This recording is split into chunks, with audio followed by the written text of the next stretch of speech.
Resultado electoral de las primarias, primer efecto que se plasma en una medida de gobierno, y pese a que el gobierno justamente ha tratado de minimizar, de dibujar, de tratar de reinterpretar el resultado que fue una derrota, ayer lo hizo formalmente cuando cambió o modificó al menos parcialmente una de las medidas que más se había discutido en la campaña electoral, que más le había reclamado la oposición y que el gobierno venía defendiendo, que era el tema del impuesto a las ganancias extendido de una manera tal que gravaba a casi el 35% de los asalariados, casi el 30% de los asalariados, y con la proyección de que con el tema de la espiral inflacionaria y el aumento, el incremento de salarios se fuese extendiendo.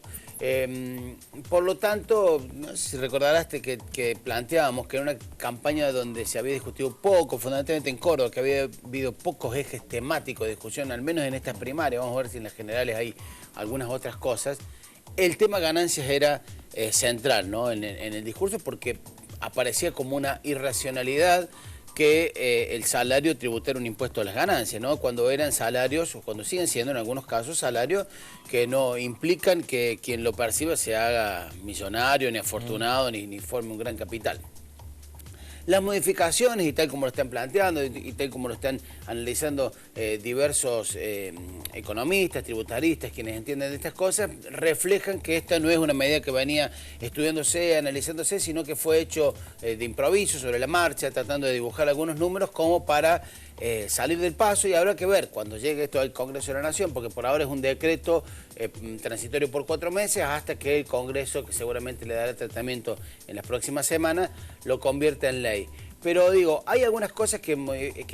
reflejan que esto es parcial. ¿Por qué? Porque no se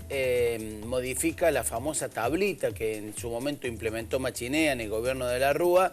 por el cual se establece el cálculo de las alícuotas que debe pagar cada categoría, sino que simplemente se hace una modificación para, digamos, sacar a algunos trabajadores de que dejen de pagar impuestos a las ganancias. Pero al no modificarse esta tablita, ¿cuál es el problema? Que si sigue habiendo una escalada inflacionaria como la que tenemos y los salarios se van ajustando más o menos a la inflación, en 3, 6 meses, un año, vamos a volver a tener el mismo problema y la misma discusión, porque lo que 10.000 pesos representan hoy, en un año va a ser otra cosa, digamos. 10.000 pesos de un año va a terminar siendo un poder adquisitivo de 8.500, 9.000 pesos, digamos, porque hay una pérdida del valor de la moneda, ¿no? Claramente por este tema de la inflación. El segundo tema es que esta cuestión que se habla de los 15.000 pesos, que los sueldos inferiores a los 15.000 pesos no pagan ganancia, es en bruto,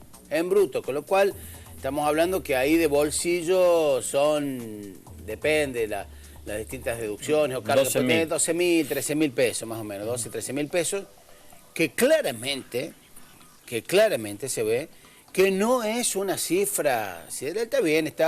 una cifra que está por encima del promedio de la actividad económica, pero no es una cifra sideral. Un trabajador que tiene que mantener una familia y que gane 13, 14.000 pesos, vive bien, puede darse algún gusto en la recreación, en las vacaciones, y no mucho más. No es que con esa plata y con lo que se ahorra ahora de pagar impuestos a las ganancias, se va a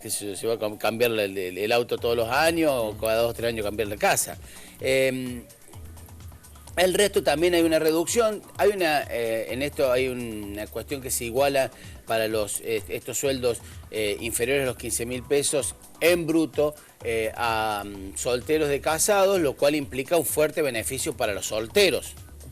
Mucha gente casada que nos estará escuchando dirá, también tienen otros beneficios los solteros, sí. Pero digo, más allá de esta cuestión, impositivamente van a tener un fuerte beneficio, porque dos trabajadores en la misma categoría, el mismo salario, cuando esto comienza a regir, cuando lo cobren en octubre, porque rige a partir de los sueldos de septiembre, se va a encontrar con un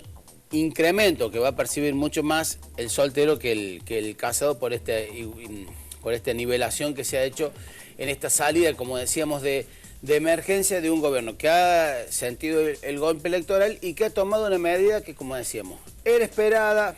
va en algún sentido en el rumbo que se lo venían reclamando la dirigencia sindical y los distintos partidos de la oposición, pero que sigue siendo absolutamente parcial, que sigue siendo una especie como generalmente ocurren con las medidas fiscales en la Argentina, de tapar un bache, de tapar una necesidad y no de resolver el problema de fondo, porque con esta inflación en poco tiempo más vamos a seguir hablando del tema del impacto del impuesto a las ganancias. Roberto, muchas gracias.